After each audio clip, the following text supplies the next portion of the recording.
Hello students, आज हमारा topic है obesity, proceed, benefit and contradiction for vajra asana, हस्तोदात आसन, त्रिकोणासन एंड अर्ध मत्स्य आसन।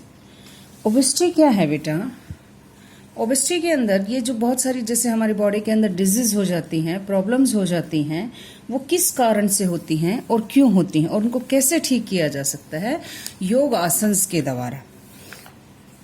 इसके अंदर क्या है? Obesity is defined as abnormal of excessive fat accumulation that may impair health. Obesity is a medical condition when the body of a person contains 20% और more fat as compare to ideal weight. इसके अंदर क्या है कि जब आपकी body के अंदर क्या है बेटा, बहुत ज़्यादा क्वांटिटी के अंदर फैट्स हो जाता है, जो वो क्या है, वो आपकी हेल्थ के लिए ठीक नहीं है। और क्या है, इस वजह से क्या है, आपकी जो बॉडी वेट है उसके अंदर अगर फैट्स ज़्यादा होगा तो उससे क्या है, आपको प्रॉब्लम होगी। बीएमआई के अकॉर्डिंग, WHO के अकॉर्डिंग बीएमआई ने क्या कहा है कि आपकी बॉडी वेट कितना होना चाहिए, कैसे निकाल सकते हैं आप? Weight in KG, height in metres. Next क्या है, और इसके अंदर causes of obesity, imbalance between calories intake और calories expended. It means obesity और जो वेट बढ़ाने के मेन रीजंस क्या हैं? जब आपकी बॉडी के अंदर जो कैलोरी की मात्रा है और जो बर्न हुई कैलोरी के बीच का जो असंतुलन होना, वो क्या है, आपके फैट्स को बढ़ाएगा। अगर आपकी बॉडी के अंदर कैलोरी आप ज्यादा लेते हैं और बर्न कम करते हैं तो इससे क्या है, आपकी बॉडी का वेट ज्यादा बढ़ेगा। लैग ऑफ फिजिकल एक्टिविटीज, इसके अंदर क्या है कि अगर आपकी फिजिकल एक्टिविटीज कम करते हैं तो क्या है, इससे भी आपकी ओबेसिटी बढ़ेगी। जेनेटिक के अंदर क्या है बेटा कि कुछ ऐसे रीजंस होते हैं, फैमिली रीजंस हैं, जिनसे क्या है, जिनके पेरेंट्स हेल्दी हैं, तो जेनेटिक रीजंस भी ओबेसिटी का कारण है। पुअर डाइटिंग में क्या है कि एकदम से तो कोई मोटा होता नहीं है, हेल्दी होता नहीं है। इससे क्या है, आपकी ऐसी लाइफस्टाइल, जो ऐसी डाइट है जो आप ठीक से नहीं ले पाते, ये जंक फूड है और बहुत ऐसी चीजें हैं जो आप ऐसे फास्ट फूड लेते हैं, तो वो क्या है, आपकी ओबेसिटी का कारण बनते हैं। साइकोलॉजी फैक्टर के अंदर क्या है कि इसके अंदर कि obesity and mental health are two medical condition often said to be closely related. इनका ओबेसिटी का और आपके मानसिक हेल्थ का एक दूसरे के साथ बहुत क्लोज रिलेशन है। ये क्या कहता है? Such as eating large amount of processed for fast food. और इसके अंदर क्या है कि आप ये सोच के कि आपको ये क्या खाना चाहिए, क्या आपको ये खाने से आप ठीक हो जाए। इमोशनल्स, भावनाओं के अंदर अगर आप ये रह के आप ये आपका जो साइकोलॉजिकल इफेक्ट पड़ता है, और क्या है, आप इसको हम इमोशनल ईटिंग भी कह सकते हैं। इसके अंदर क्या है, रिस्क ऑफ ओबेसिटी, क्या रीजंस हैं, क्या खतरे हो सकते, रीजंस हमने पढ़े, कॉजेज पढ़े, इसके अंदर क्या खतरे हो सकते हैं हमें। ये क्या है, चिल्ड्रन ओबेसिटी, बचपन से ही जो बच्चे हैं, चिल्ड्रन है, वो बहुत ज्यादा हेल्दी हो जाते हैं, प्रीमेच्योर डेथ होती है समय से पहले। डिसेबिलिटी इन एडल्टहुड, बच्चों के अंदर क्या है, ऐसे जो अब नॉर्मल बच्चे होते हैं वो होने के चांसेस होते हैं, और फ्यूचर में रिस्क फ्रैक्चर होता है। और हाइपरटेंशन, और अगर आप बहुत ज्यादा हेल्दी हैं तो क्या है, हाइपरटेंशन का खतरा रहता है। और insulin resistance and psychological effect, और आपकी बॉडी के अंदर इंसुलिन की कम मात्रा हो जाती है, जिससे क्या आपकी बॉडी के अंदर इंसुलिन असंतुलन हो जाता है, और इस कारण से भी क्या है, आपका बॉडी वेट बढ़ता है। नेक्स्ट क्या है, बेनिफिट ऑफ योग आसन।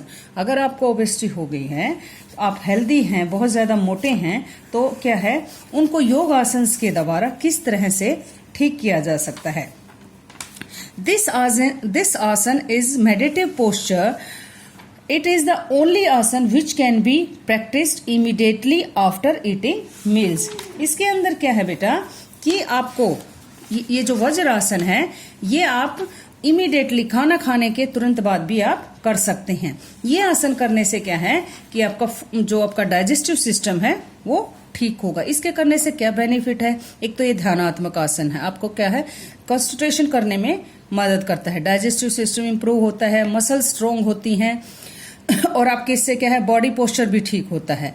और क्या है इससे आपकी इट इम्प्रूव मेमोरी पावर, इससे आपकी मेमोरी पावर भी स्ट्रोंग होती है। क्या प्रिकॉशंस करने चाहिए इसके लिए? Spine code must be stay right. इससे ये क्या है कि इससे आप जब योग आसन करते हैं, ये वज्र आसन करते हैं, तो ये आप अपनी कमर को सीधा रखें। डू नॉट बेंड फॉरवर्ड और बैकवर्ड, और आप ना तो आगे झुके और ना ही पीछे, बिल्कुल स्ट्रे राइट नहीं। कॉन्ट्राडिक्शन क्या है? क्या सावधानी किन को नहीं करना चाहिए? Spine column problem should not perform, जिन लोगों को बैक पेन है, स्पाइन की प्रॉब्लम है, वो लोग ना करें। दो सफरिंग फ्रॉम कॉर्निया, जिन लोगों को कॉर्निया की प्रॉब्लम है, knee pain should not practice, और जिनको जो नी पेन्स हैं वो भी ना करें। नेक्स्ट क्या है आपका इस आसन के अंदर? हस्तोदांत आसन। ये क्या है कि हस्तोदांत is made up of 3 words. Hasta means arms, hastan means arms, uttan means stretch up. Asana means posture. In this posture, the arms are stretched upwards. Should that is why is called हस्तोदांत आसन. हस्तोदांत आसन के अंदर क्या है बेटा? आपके हैंड्स की जो पोजीशन है वो बिल्कुल सीधी होगी, उसको बिल्कुल खींचें। ये एक विशिष्ट फिजिकल पोजीशन है। इससे क्या है आपकी हैंड्स क्या है एकदम से स्ट्रेच होंगी और इससे क्या है आपकी बॉडी को रिलैक्स मिलेगा। क्या बेनिफिट है इसके? इसलिए क्या है कि रिलैक्स द होल बॉडी, आपकी बॉडी को रिलैक्स होगा, मसल्स पेन में जो रिलैक्स होगा, जो नेक और शोल्डर्स में पेन है वो भी रिलैक्स होंगे, स्पाइन प्रॉब्लम ठीक होगी और जो आपकी स्पाइन है वो फ्लेक्सिबल होगी। इंक्रीज द हाइट, और आपकी हाइट भी इंक्रीज होगी। क्या प्रिकॉशंस हैं? Stretch the arms up as much as possible, आप जितना कोशिश कर सकते हैं, जितना आप अपने हैंड्स की को स्ट्रेच करते हैं उतना कर कीजिए। 1 should bend foot the waist only, और अपनी कमर से ही झुके, एक टेढ़े मेढ़े ना झुके। Only 1 should not be forward. Next क्या है इसके अंदर? कॉन्ट्रोडक्शन क्या है इसकी? किन लोगों को नहीं करना चाहिए ये हस्तोदांत आसन? ड्यूरिंग हर्निया एब्डोमेनल इन्फेक्शन, जिन लोगों को हर्निया की प्रॉब्लम है वो लोग ये आसन ना करें, और जिनको क्या है कि स्टमक में इन्फेक्शन है वो लोग भी ना करें। नेक्स्ट क्या है? त्रिकोण आसन। त्रिकोण आसन के अंदर क्या है बेटा? यह एक ट्रायंगल शेप के अंदर किया जाता है। In Sanskrit trikona word means triangle. In this asana the body make the shape of triangle, so it is called trikona asana, इसलिए इसको त्रिकोण आसन कहा जाता है। क्या बेनिफिट है त्रिकोण आसन के? Help in stretch up the muscles of trunk, leg and हिप्स, ये आपकी हिप्स को, मसल्स को स्ट्रेच करने में मदद करता है। Help in improving the flexibility and spine, ये इससे क्या है आपकी बॉडी के अंदर फ्लेक्सिबिलिटी आती है और आपकी स्पाइन है जो वो फ्लेक्सिबल होती है, हाइट भी इंक्रीज होती है। Relax the pain in the neck and back, आपकी नेक और बैक के अंदर रिलैक्स होता है अगर उसके अंदर पेन है तो। इंक्रीज द ब्लड सर्कुलेशन, इससे क्या है आपका ब्लड सर्कुलेशन ठीक रहेगा। क्या प्रिकॉशंस हैं? Bend from the waist as much as possible, जितना आप अपने वेस्ट को बेंड कर सकते हैं उतना आपको करना चाहिए। नेक्स्ट क्या है? Maintain the final posture with normal breathing, जब आप धीरे धीरे इस त्रिकोण आसन को करते हैं और लास्ट पोजीशन पे आते हैं तो क्या है वो आपको नॉर्मल ब्रीदिंग के साथ करना है। क्या है कॉन्ट्रोडक्शन इसके अंदर? अवॉइड दिस आसन बैक एक, migraine, cervical, spondylosis and diarrhoea, जिन लोगों को बैक पेन है, माइग्रेन है, सर्वाइकल है और स्पॉन्डिलाइसिस और डायरिया जैसी बीमारियां हैं वो लोग इस आसन को ना करें।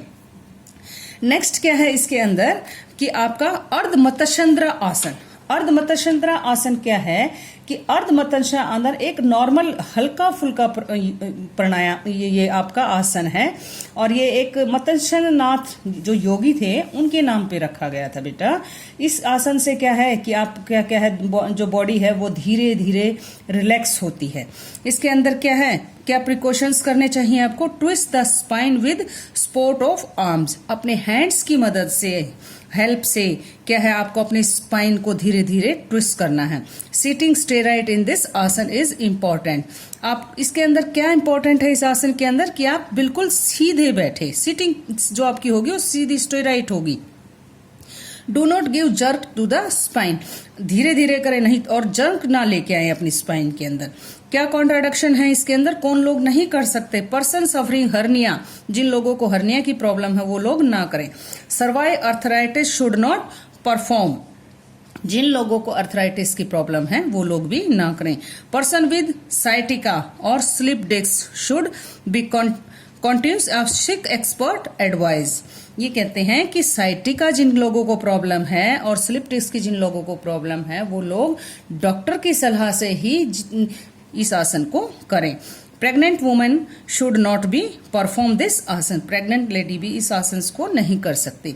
तो इसके अंदर क्या था बेटा, जो ये ओबेसिटी है, जो ये प्रॉब्लम है, जो क्या है आजकल बहुत ज्यादा ये लोगों के अंदर है, तो इस डिजीज को दूर कैसे किया जा सकता है अपनी अच्छी लाइफस्टाइल के द्वारा, अच्छी डाइट के द्वारा। इन और जिन लोगों को ये प्रॉब्लम हो जाती है वो क्या है इन योग आसन्स के द्वारा इनको ठीक कर सकते हैं। इसलिए आप इन धीरे धीरे इन आसन्स की प्रैक्टिस करें और आप अपने हेल्थ का ध्यान रखें। Thank you.